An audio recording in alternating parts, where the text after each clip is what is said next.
Ladies and gentlemen, welcome to the first official episode of the All Work, All Play podcast. Today we have one of my favorite creators and best friends in this industry that needs no introduction at all.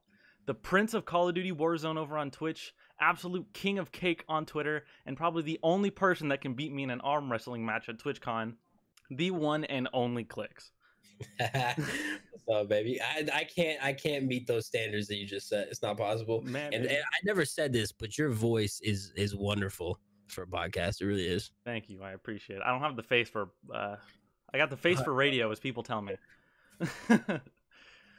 Man, before we get into it too much, I just want to say the strides that you're taking both on Twitch and TikTok are absolutely amazing. Like, the amount of growth that you've been doing recently in the past maybe 5 to 6 months is insane. I believe you told me you're pulling anywhere from 1 to 1.5 million views on TikTok, and I see you on my For You page at least twice a day with the amount of content you post. And I appreciate it, man. I'm just interested in what got you moving towards posting that much on TikTok and really going on the TikTok grind of all things. Honestly, I felt TikTok was probably the least effort for most growth, which kind of sounds bad. But I really enjoy YouTube. I really enjoy Twitch. I really enjoy the big social medias. But typically those take a lot more effort, and I'm a lot more OCD about the creations on there. Like my YouTube videos, I want to be perfect. If they're not perfect, I'm not uploading them. So typically I feel TikTok's more natural. It's more like comfortable. Normally they're quick, easy videos. It's made for dancing, for God's sakes. So it's very easily to kind of work around and kind of make quick content with. So that's kind of what I did. And then I looked into the algorithm. I looked at the people that were growing. I figured who did what, how many times they were posting. So I just started banging stuff out, figuring out what worked, what didn't work, and kind of went from there. And kind of worked, you know? Well, I can definitely see that. I believe you have almost 11,000 followers, a couple million likes, I believe. If I might be wrong on that, but from the last About time I checked, 15,000 followers and 500,000 likes. see, even relatively close in the ballpark. Yeah. even better than I thought. You're growing at such an insane rate. It's kind of shocking considering how fast people can blow up over on TikTok, especially people that It really is. people that can have no name, and it takes one video sometimes, and all of a sudden you see these accounts having hundreds of thousands of followers. Yep. That's what my new editor, very upset about it, but she posted one video, got like 22 million views, and she has like 5 times as many followers as me just from that one video. Man, I feel you.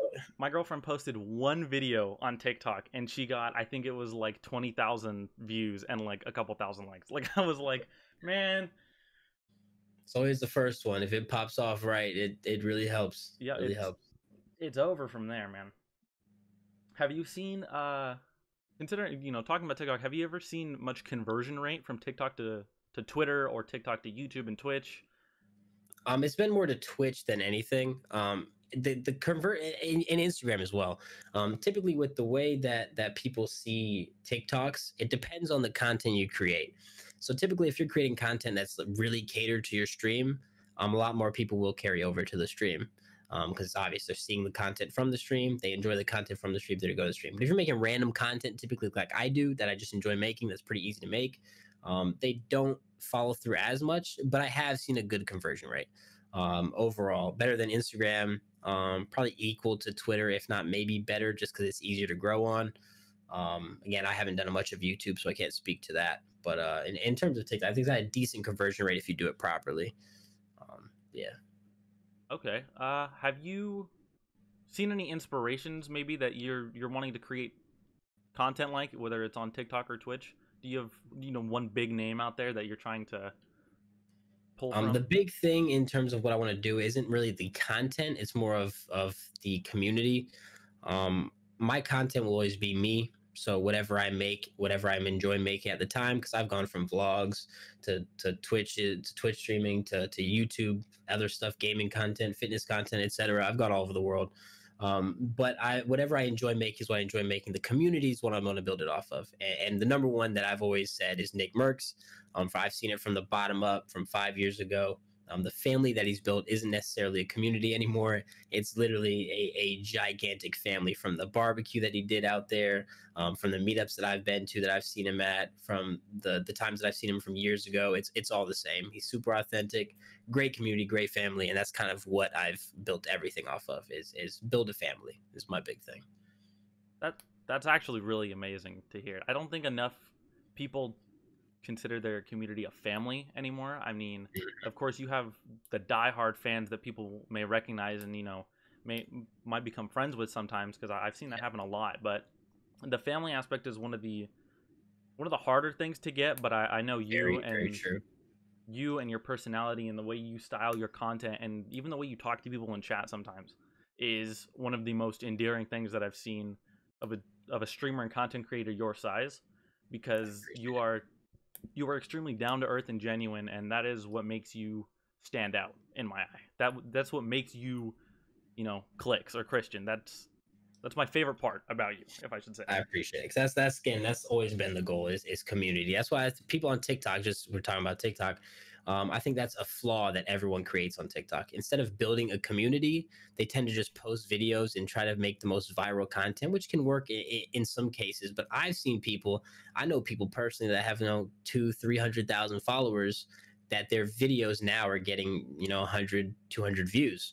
That should never happen. You should never have 300,000 followers with 100 views consistently, unless you're making certain content. So if you want to build a community, you want to build those people that are following that will be there no matter the content.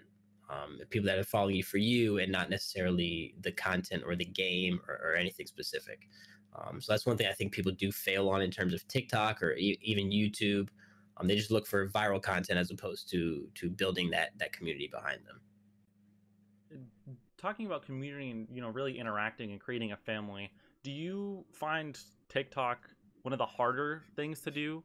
One of the harder, I guess, apps to make it on? Because I know Twitter, you're extremely active on Twitter, and it's very easy to shoot a reply or shoot a DM to people, making it more of an intimate interaction, depending on whatever's being discussed.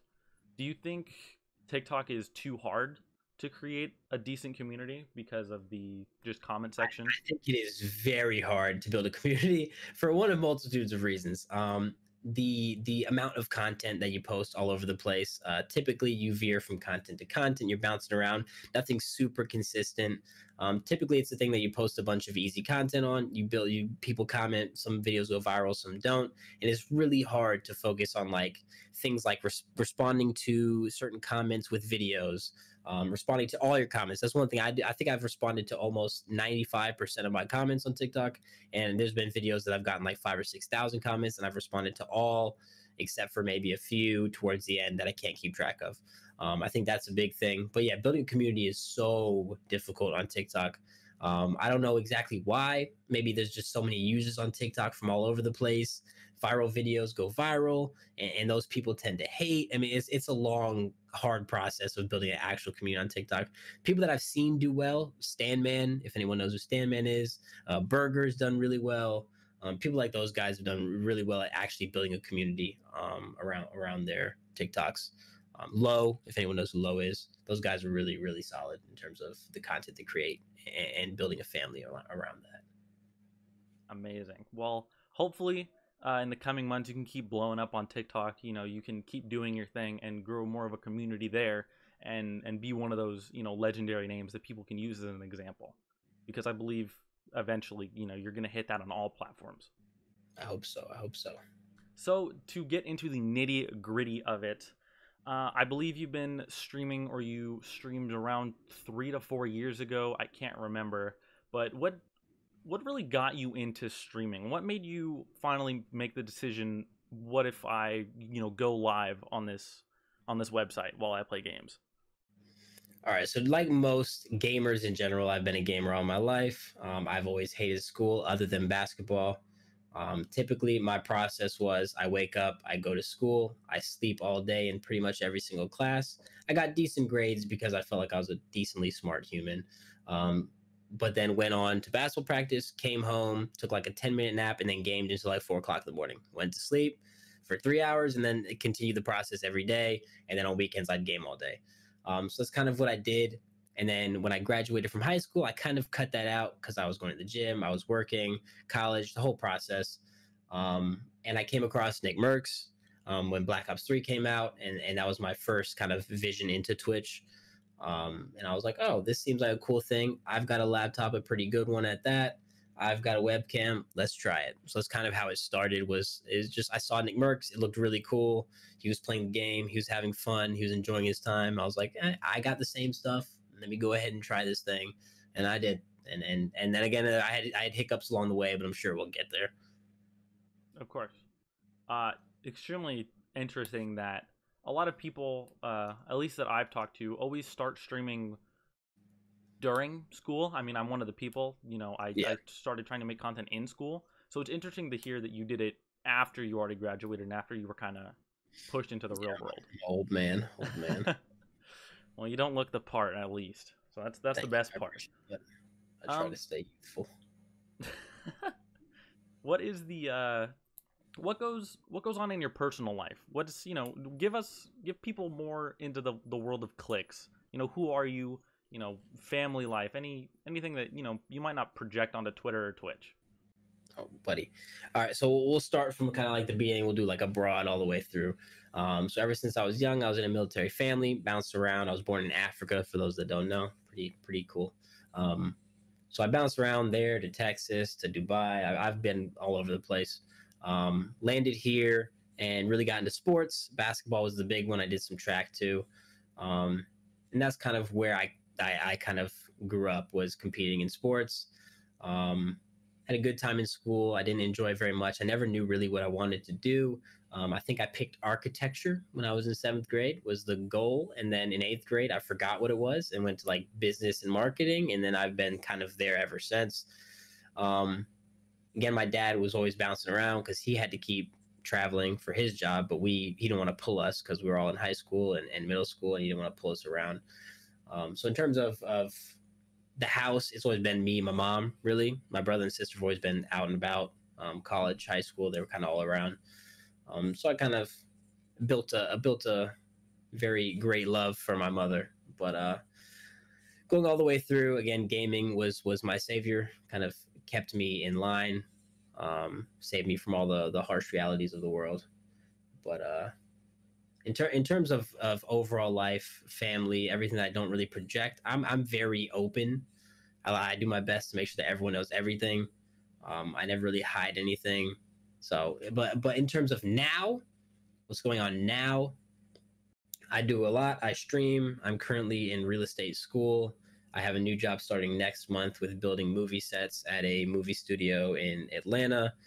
What else do? I do all the content creation stuff, obviously, outside of that. I do a lot of investing, marketing type stuff. I've done social media marketing. I've done photography, videography. I've kind of crossed the board. I'm a personal trainer currently. So yeah, I've been all over the place. I do kind of anything that I can put my hands on just to see if I enjoy it and then see what sticks. Packed schedule, if you will. Packed schedule is one of the best things. You never have a dull moment in your day, and you never have a reason to say that you're bored. Is Exactly. what I found. And it's extremely healthy as well. I mean, you're working out constantly, and then you're going to be having a job where you're building stuff, and that's going to include moving around and holding things everywhere of all different weights and sizes. It's going to be, you're not going to be unhealthy anytime soon, is what I can tell you. Yeah, I might have a few injuries, but other than that, I think I'd be okay. Nothing life threatening, unless like a giant Spider-Man doll. Let's go ahead and knock on wood real quick. Yeah. Unless a giant Spider-Man doll happens to like fall on you during a movie set. Yeah. So, of course, this is a podcast all about content creation and life versus content.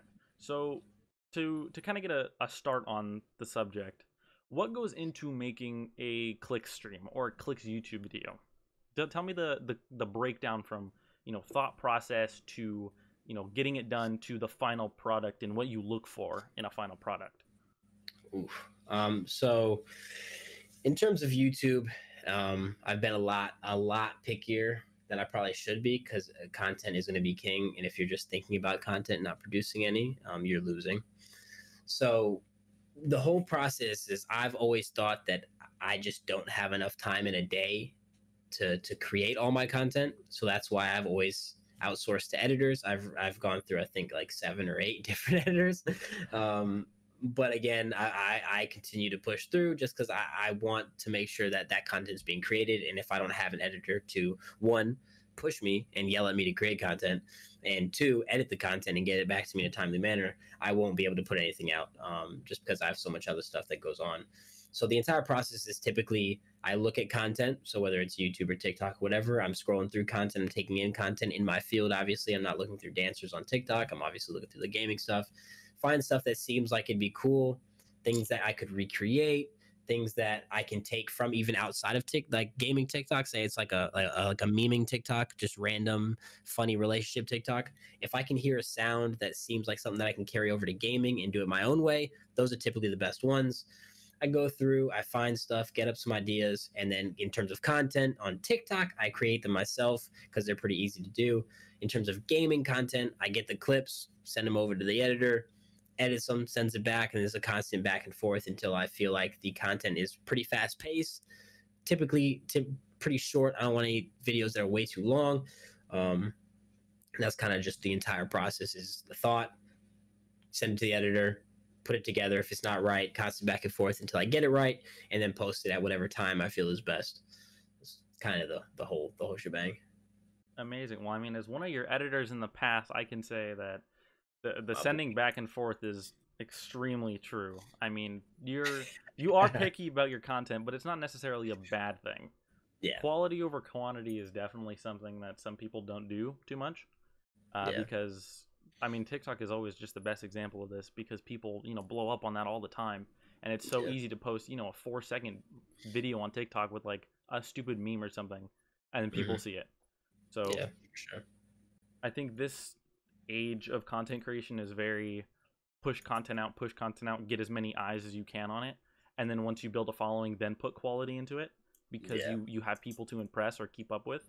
And I think that's the wrong way to go about it. I think you're definitely going about it the wrong, or the right way instead of the wrong way. Quality over quantity seems like the most important thing, because what I've always said along the road is to make sure that you don't let the quality get in the way of your quantity. So for example, if you're thinking for days upon a YouTube video, and you upload once, and then you do it for weeks and weeks, then you upload again once, and then you do it for a month, and then you upload once, eventually gets to a point that people aren't going to continue wanting to check back in, because they don't really know when you're posting, what you're posting. Even if they're great videos, typically they won't do as well, just because you're not being consistent, you're not setting a schedule. So that's going to be key to me, is schedule, consistency, and the content on top of that is the best in terms of what I've seen everyone blowing up off of. That's a good point. I think the only people that I can think of an exception to that rule is if Fitz. Fitz posts once every couple of months, and when he posts, it explodes. I mean, I see it on my Instagram, my Twitter, like it goes viral. Same with like Mr. Beast, but again, he's already like huge as it is. Yeah, he's always creating content like every other week, if not every month. He's never been the post every day kind of guy, because his videos have a lot that goes into them. Yeah, definitely. Yeah. I think there's a few exceptions to that rule, but content creators, our size, if anything, is very few and far between that you find people that can just post a video like once every 4 months and like it blows up for no reason. Like, yeah, exactly. But creating content is probably one of the most, in my own opinion, is probably one of the most therapeutic things that I've ever done. It gives me a creative outlet, and it gives me something to control over, instead of, because if you go to work all the time, you don't really have control over what you're doing, because, there's a set task to do. Yeah. But content creation is one of the amazing wonders that you can do whatever you want with it. You can record 10 seconds, and you can make that 10 seconds into anything your mind can think of. And I think that's one of the beautiful things that... it's a great way to look at it. Absolutely. I believe that not enough people do content creation. I don't know if you might agree with this. Not enough people do content creation nowadays out of the love for creating. A lot of people, since YouTubers, so mainstream now, and that's the main source of entertainment, people have found out how much money you can make from it. Yep. And a lot of people are doing it for the wrong reasons. The money and the fame. They see all the brands behind the names. They're like, I want those brands. I want free stuff. Give me the money. Yeah, people got the wrong thing. That's why I always tell people, stop looking at the number and look at the people. Yeah. If you're looking at your follower count, like, damn, I got 10K, that's crazy. You're looking at the wrong thing. Like, you could Yeah. be excited for different kind of um, goals. Obviously, I'm not saying like you hit 10K, who cares? It's more of like you're more focused on the number rather than the people that are actually there. And I feel like that's always been a problem too. Yeah. Do you quick, little sidebar. Are you one of the people that when streaming you turn off the viewer count? Oh yeah, I've done that since the beginning of streaming, like 5 years ago. I think like right on my first 2 or 3 streams I had it on. But what I realized is back then it was very normal to have zero viewers because 5 years ago people weren't just scrolling to the bottom. There wasn't this small streamer community where everyone on Twitter is just helping everybody out. Typically that wasn't a thing back then. There was no TikTok. There was Twitter, but I wasn't big on Twitter, so it was like no one. I mean, I had zero viewers consistently for months upon months. So I realized that as like if I want to continue doing this and be happy, just turn the viewer count off, have time, have fun. There'd be times I even forget to look at my chat just because I'm having fun playing the game and creating content. And then I look over at chat and realize someone was there. I'm like, oh dang, well now I feel bad. But I was enjoying the game, so I don't feel as bad as if I was just sitting there staring at chat and crying about having no viewers, you know? Yeah, I feel you. I mean, I was one of the unlucky people that didn't learn that to turn off your viewer count and not do Yeah. anything about it because I originally started streaming off of my Xbox One, and on that, when I first started streaming off it, they didn't have an option to turn off the little Oh, sidebar that that came up. sucks. So it would always tell me that my mic was active, I was live, and I had zero viewers for X amount of minutes. So there was a Uh, long period of time where I was sitting there and I was like, damn, nobody's fucking in here. yeah, I had And no idea that was a thing. yeah, I think you could start turning it off now, but I mean it's too late. I already have a PC. I just click the viewer Yeah, button and then it goes blank. So do for you sure. believe that people change their mood based on how many viewers they have? I think some people do. I think at the point that I'm at right now, I could have my viewer count on and I could be fine regardless if I had zero or if I have 100. Typically, I occasionally look at it. Like if I look and see that I got a big streamer, so I mean big raid or something, I'll go check the viewer count just to see like how many people are here. And then in an hour, I'll check to see how many people stayed just because I like to run numbers. I'm a big numbers guy. But I think some people aren't as like mentally like strong and emotionally like stable as I am, and I think that they will look at the viewer count, and if they have zero, one, they'll either cater their mood to it, so you can tell if they're in a bad mood, and if someone doesn't come, they'll be in a bad mood all night, or if someone does come, they'll still be in a bad mood. They'll try to be nice, but it's going to be hard because they're already in a bad mood. Or two, um, in the long term, it'll end up being a problem. But it really just depends on who you are as a person and how emotionally controlled you are. Um, and I also don't like one thing that I've seen is that people will cater their content to the viewership. So if they see zero people, they'll stop interacting, they'll stop talking, they'll be quiet, their game will be quiet, they'll hop on their phone. And they're like, oh, no one's here. I could just do this. But they don't know as if who pops in. Like, say someone pops in while they're sitting on their phone, they have zero viewers, but they're just sitting on their phone and they don't even look at chat for the next 10 minutes. Could be Nick Merckx is like, hey, I'm going to rate a tiny streamer today. Clicks on your stuff, sees you on your phone, gives you about 2 minutes. You're not off your phone. He's like, I'm bouncing. This guy's not going to be in the right headspace. So that's what I've always said is make sure that you're talking, you're staying active, and keep the viewer count off because in that case, you'll never know how many viewers you have. So you'll have to be consistently Yeah. talking. Talking about moods, have you ever cut a stream short due to your mood? Say, you got bad news or the game was really pissing you off or something. Have you ever cut a stream short because you didn't think you could, keep entertaining people? Like you weren't in the right headspace to keep interacting with chat and keeping the energy up? Yeah, there were 3 times, all of them kind of relatively recently. One of them was when my friend passed away. It wasn't like a super close friend, but it was a guy I grew up with. It was one of my friend's younger brothers. That was a time, and I spoke to Chad. I didn't speak about the certain scenario, but I just said like everyone be close to your loved ones. You never know what's going to happen. And that I think I finished stream, but I definitely felt like I should have ended early.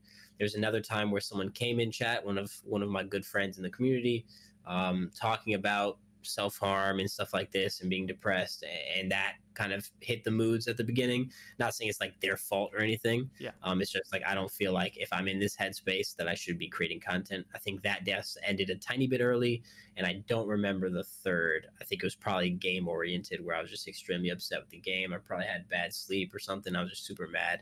And even in that case, I don't think you should be creating content just because you want to be super, super angry and breaking stuff. I mean, you could, and it could be your content. That's not my brand. Yeah, you're a very happy-go-lucky guy. So I was interested in that aspect. Yeah. We all have emotions, some more than others. I know streamers that have to take off stream like every other day occasionally just because their mood's all over the place, and that's okay. That's normal. You can't be 100% consistent with your emotions. Even me, who I feel like I'm a robot, I can still have problems in terms of my mental state. So yeah, absolutely. I think it's important that everybody, content creation or not, whatever you're doing, that it's important to take care of your mental health and acknowledge it. That if you're sad, it's not like whatever, like, go get over it. It's a acknowledge why and try and fix it kind of thing. Exactly. I think a lot of people, especially when they're going hard on any kind of content grind or real life grind, that they push aside their own feelings or emotions or even their own health, body health, just to get X, Y, and Z done. And I think that kind of stigma needs to be ended because it takes a toll on a lot of people extremely fast. Yeah, it does. Completely agree. But I mean, you're an extremely busy guy. I mean, you said you obviously go to the gym. I've edited videos where you go to the park and you miss 72 basketball shots on film. My jumper's clean, all right? And you're starting a new job. You create content constantly on all platforms. I mean, I get a notification on my phone of you tweeting every like 20 minutes. So I love Twitter. It's my question for you is, do you have one of your a list of struggles that you go through, or do you have any ideas of the biggest problems and issues you have balancing the real world compared to the internet world? A lot. I think I am, sad sounds bad, but I am too much involved with the internet world that I lose out on a lot of the real life stuff. Anytime like I'm late for a stream, I'm really upset and I lose out on certain things. Anytime I'm thinking about streaming, anytime I'm downstairs instead of watching the TV or hanging out with the family, a lot of times I'm on the Twitters, I'm just scrolling, or I'm thinking about TikToks, or I'm watching TikToks, or I'm taking in content on how to market well. Or I think that I do dive a little bit too much into that. I enjoy that. That's my thing, and I've told everyone around me, like, I'm distant. I always have been. I'll do my best to control that, but I do have a kind of a disconnect with not my family, my girlfriend, as well as my content side of things, because I'm very into my content, but no one on the outside is, other than my brother. So like my girlfriend's not very into it. She's not in my chat. She's not interacting. She doesn't follow me on Twitter. Same with my parents. I mean, they support me, but they're like super into it. And the only one that really is my brother, because he's in the gaming world. He's the one that showed me Nick Mercs, and so he knows the whole thing. But typically I want to do my best. Like today, I was really late for stream because I wanted to stay with the family and play some games. So I do my best to try to spend time with the family and the girlfriend and make sure that I'm not like completely throwing my entire life aside just to look at the content and the Twitter, and which is a problem for a lot of streamers. They'll realize that they're grinding super hard. In 3 years, they blow up and they're like, wait, where did my life go? Like now, like I'm living on my own. I see my parents once every 6 months. I have no friends now other than the people online, because all my other friends I stopped talking to. Like it's a long process in terms of going through all that stuff, but you have to learn to live in the moment and take your time with the real life and the internet life and get a good blend. Scheduling's important, and all that stuff right there. How long do you think it took you to learn that lesson of trying to balance everything? Honestly, I still haven't fully learned the lesson. I realized probably like I didn't realize back when I streamed before, because I took a big hiatus, but I streamed for about a year and a half a while ago. I didn't learn it all then. I streamed pretty much at as much time as I had free, 24/7. If I wasn't like working or working out, I was streaming. So that's kind of what I used to do back then. So I didn't realize then. When I started streaming again, probably 2 years ago, it took probably a year or so to really kind of gather my thoughts and really get into a place where I'm like, okay, something's not right here, and what is it? And thinking about balance and what I'm doing. And I've had fights with my girlfriend and my family in general, about this stuff, and that's kind of really what set the tone. Was like, okay, if everyone sees a problem here, there's got to be something wrong. Yeah. So I look into it. Obviously, other people take it less serious because content is my life. It's what I love to do. I've been doing it for years. It's this big community that I've put so much time and effort into. Other people don't see that. They see a number. They see you're not making any money and that type of stuff. Yeah. So they won't take it nearly as serious as I will. But in general, that doesn't matter to me. I should be somewhat balanced in the approach that I take, to content and life in general. Which is an extremely good way of thinking about it. Learning how to balance it, especially with how not small, because saying small, obviously seems, I don't want it to seem offensive, but No, no, yeah, I take pride in the small part. in I'm the grandpa of the small community. I'll tell you.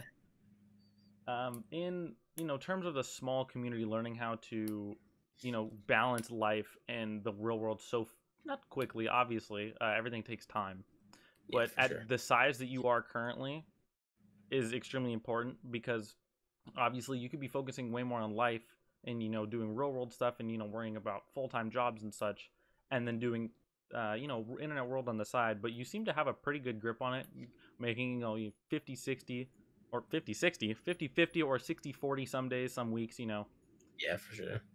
But I mean, it's better than learning it way down the road. We know you're blowing up your Twitch partner. You have all these sponsors, and you're still barely learning. Okay, well, some days I can't only stay inside and do nothing and then just create content, and then other Yeah. days, or for like a week, not do anything and then just tweet that you have to do X, Y, and Z in real life. It's Yeah, that's why I impressive. feel like a lot of big streamers don't understand. You see a lot of big streamers go through a lot of different mental struggles, whether they're not sleeping for 2 days, whether they sleep for like a full 10 hours, 12 hours, 15 hours, and then they stream for 25 hours, and then they go back to sleeping for 8 hours, and they stream for another 20 hours, and then in a month they're extremely upset. They don't like the game anymore. They're depressed. And they've missed out on a lot of things. I think a lot of bigger streamers, because they want to capitalize. I understand. If I was a bigger streamer, I'm sure I'd be streaming a lot more than I am currently. But you do have to make sure that life outside of streaming is still okay, or you'll never be okay, and then your content won't be up to par as it could be, if you were making sure that you were okay and you were happy alongside that. Absolutely. Well, so I'm extremely impressed that you've learned it at such a young age in your streaming and content creation career. It's very Yeah, impressive compared to, obviously some people still haven't learned it and they're, at the top, they're top dog. yeah. But in terms of your actual content, you're extremely Warzone and Call of Duty based. You Mm. sometimes, like to dabble in other things. Like I've heard you talk about playing Apex soon, since the new season 8 dropped. But what made you choose Warzone of all games? I've had a big Call of Duty background. It's always been kind of my go-to. That and Halo were the two games that I've kind of grew up on. I played Halo on Xbox, played Halo 2, which is probably my favorite game of all time. And then the next game I started playing was I played COD 4 a little bit, but Modern Warfare 2 was the big one where I had all my friends get into. I met a lot of friends online. We were having S&D lobbies all night. We'd have LANs where we'd all bring our TVs and our PS3s, I think was the game. Yeah, PS3s together, and we'd all play all night. And so that was the game that really got me into it. So from then on, COD was a big one. I played things like Super Smash Bros. I played things like story mode based games like Sonic games, Mario games, different other games, story mode game wise, Resistance 2, if anyone knows what those games are. Those are on PS3 as well. So I've kind of gone down the list of games. I've always loved all games, but COD was always the staple. Every day, if I had nothing to play, COD was the big one. Kingdom Hearts, one of my favorite games too, by the way.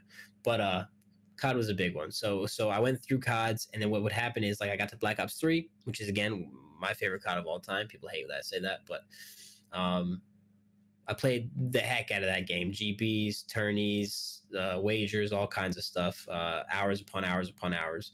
And then the new game came out, which I think Infinite Warfare was next, and I absolutely hated it. I So don't blame obviously I you. had to find something to play. So at that point, I kind of started bouncing around. I played a little bit of Fortnite at that point once it came out. And then once Apex came out after Fortnite, I went to Apex. I really enjoyed Apex, but it got really stale after a little bit. Um, and then I went back to COD, and then so I kind of bounced to anything, and it got to a point where I was playing Minecraft for like 6 months because I didn't know what to play because there was no games I was truly enjoying. And then Warzone came out. I was like, okay, this is COD plus Battle Royale. Sounds like fun. Let me give it a shot. And I started playing it, and I see that people are doing really well. A lot of people are playing it, so the content's there. There's a lot of content that can be made around it with the loadout system and high kill games and all this types of like informational stuff. So I think there's a lot of content around it, and I enjoy the game, and that's the big thing for me. Like I'll go play Apex, which I want to do in the future. But again, I have to have a content squad around me that really wants to play, enjoys the game, and can have fun with it because that's big for me. Absolutely.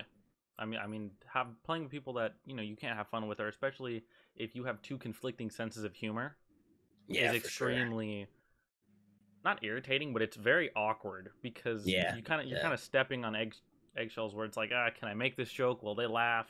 And then they're kind of doing the same thing, so it becomes this weird, like just kind of playing, giving comms, and that's it. Like there's no personality behind it, and I think that's one of the important things to do when you're playing with people.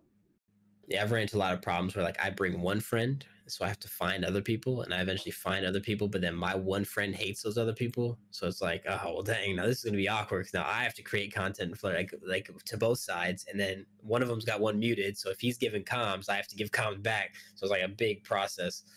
That tends to happen quite often. So I do my best to try to fill a full squad of everyone that knows everyone. That way, there's no conflicting annoyances in terms of the group. But I'm always the middleman. I'm always the one that tries to Yeah, kind of bring the conflicts down. But it's Glow, isn't it? You can say it's Glow. It's okay. no, it's actually Brandon. Brandon's the one uh, that mutes everything. I would have guessed it was Glow, but Glow's good. Glow's a good guy. He's Yeah, funny. Glow will just yell at you. He doesn't care. He won't mute Yeah, you. He just tell you to shut up. like when I threw three zombies games. Yeah, I still have that Yeah, clip. yep, so do I. But do you think Warzone is gonna last? I know you mentioned Fortnite, and you're really loving Warzone right now. But with all the battle royales out, do you think Warzone is gonna last as long as Fortnite, for example, or do you think somebody's gonna release another battle royale somewhere and Warzone's gonna completely die? Like, do you see that happening anytime in the future? Will I think it lasts as long as Fortnite? No. I think Fortnite was a one of its kind. I think nostalgia wise, everyone's going to continue playing it. They have smart terms of competition. They know how to set up these tourneys for money. They got kids into it with all the little buy-in things, the concerts. I think they did the best in terms of capitalizing off of a time when people wanted a game to play. And not only marketing to gamers, but marketing to everyone. I knew people that were producers. I know a famous producer that instead of producing music, he was playing Fortnite. So I think they did a really good job. I don't think Warzone's doing the same. I think Warzone made their game. They got that loved it, and they spread it like nobody's business. Tim the Tatman, Nick Merckx, and they love the game, and that's great. But I don't think that'll keep the game going forever. I Yeah. think when they get stale, they get tired of the game, they'll move on, and once they move on, a lot of people will move on as well. I think it definitely has some time, and if they work on fixing problems when they arise, as opposed to leaving them for months, creating new content. So instead of leaving us with the same map, other than building one little extra thing in Dam, they actually change the map as it goes, as opposed to just dropping a nuke on it and giving us a new map like they're supposed to be doing here in March or something. So if they learn to adapt a little bit better, I think they can push it for quite a bit. It just depends on what games come out, how similar they are to certain games, and that process. So it's all kind of case dependent. I think it can last for a good bit, but who knows?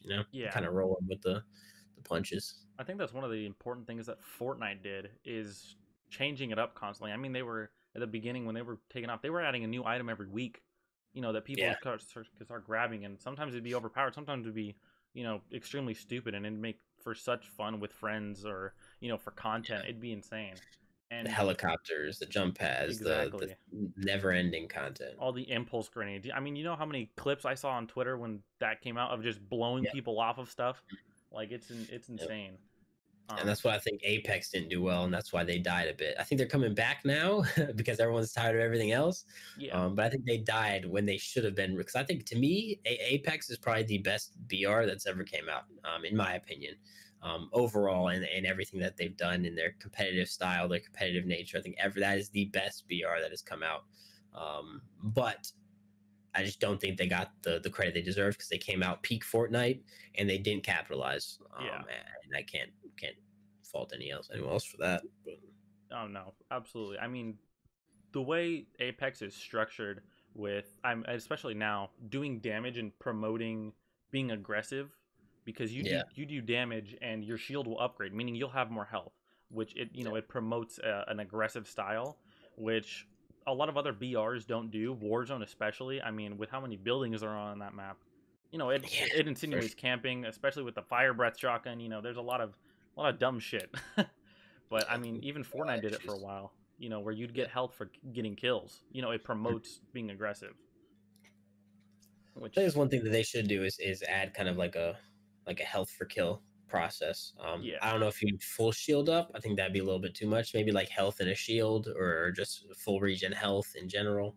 Something to kind of help with in like having people move around, or even get rid of ghosts. I've been a big advocate of that. A lot of people don't like that, but you yeah, should get rid of it. That way, everyone knows where everyone is if they pop our UAV. It just makes life easier.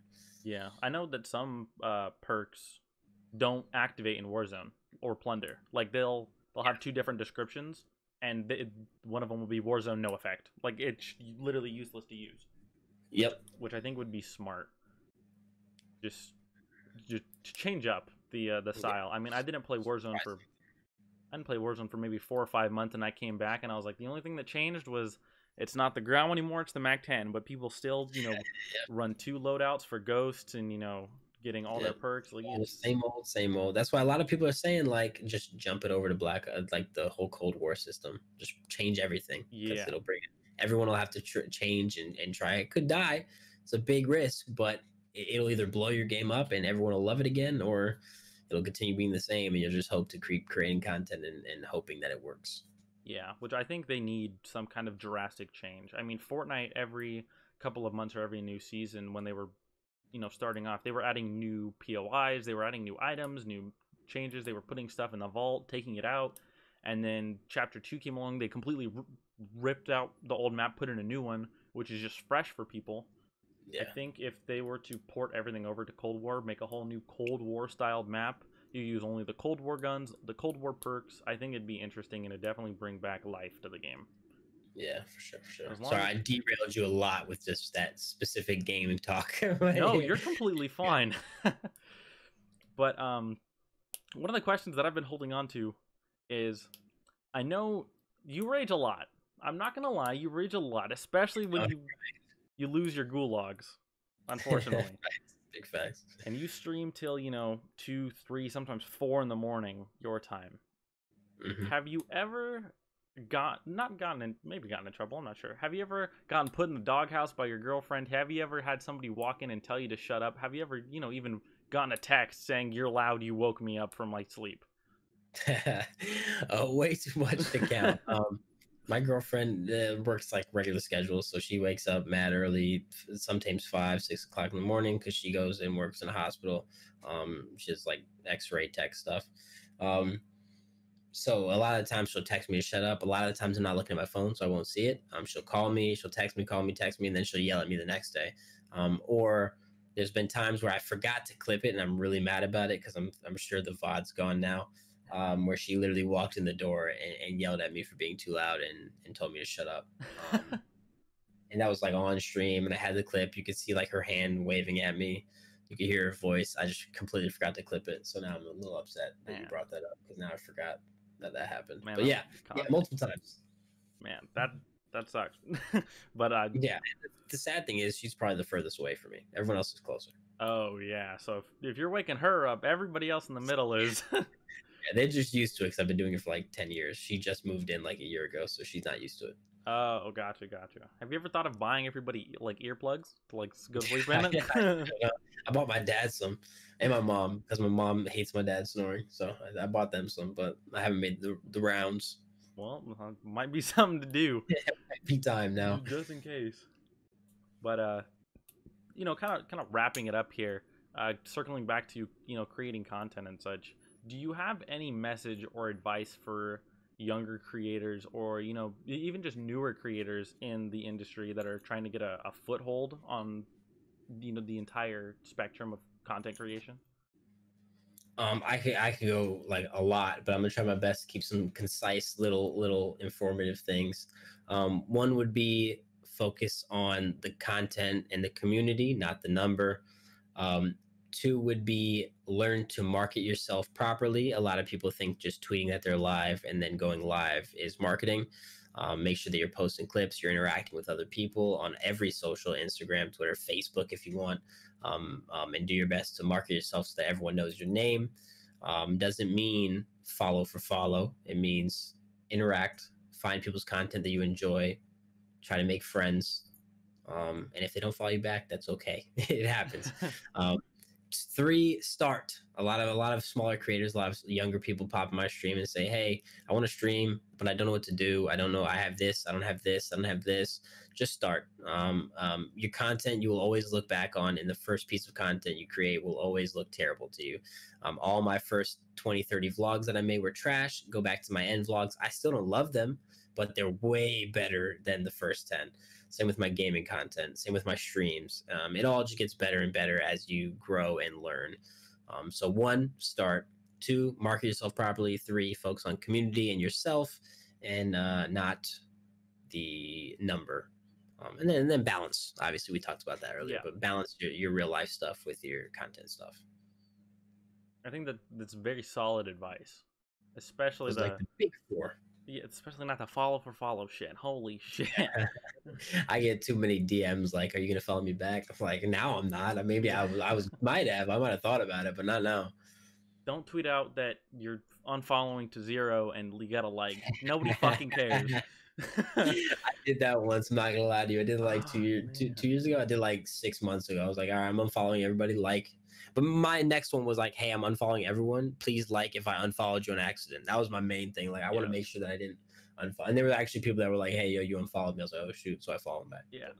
But yeah, don't do that either. Don't do that either. God, Clout tweets. no one fucking cares. Like, Your third at hates. I'm so glad we got away from that. oh Well, yes. kind of. There used to be like every tweet is like your third at this, your second at this, your fourth at this. Oh baby. Your fourth that is your duo in Fortnite. Are you winning your game? Like, oh my god. Facts. I don't play Fortnite. Sorry. Yeah. Anybody who's my duo is screwed. No shit. But I mean, Christian, it's been an amazing. I think it's like 25-30 minutes talking to you, and, you know, really diving deep into, you know, everything that you are and everything you do as both a community manager. I'm not sure if that's the correct word, but as a content creator, more or less, and then just, you know, a family man, a very down to earth, humble person. I appreciate it, man. I try my best to stay humble Well, when the world's going crazy. you do an amazing job at it. Go ahead, anything you want to say, anything you want to plug, you know, Twitch, Twitter, anything like that. Floor is yours. Everything is Clicks. Some with 2 S's, some with 1 S. I don't want to go in depth. Twitter with 2 S's, Instagram with 2 S's, Twitch with 1 S, YouTube with 1 S. Other than that, thank you for having me. I truly appreciate being the first guest. I am number one. That's the best, you know. Of course. Number one's the best. But no, I look forward to seeing the rest of the content that you produce.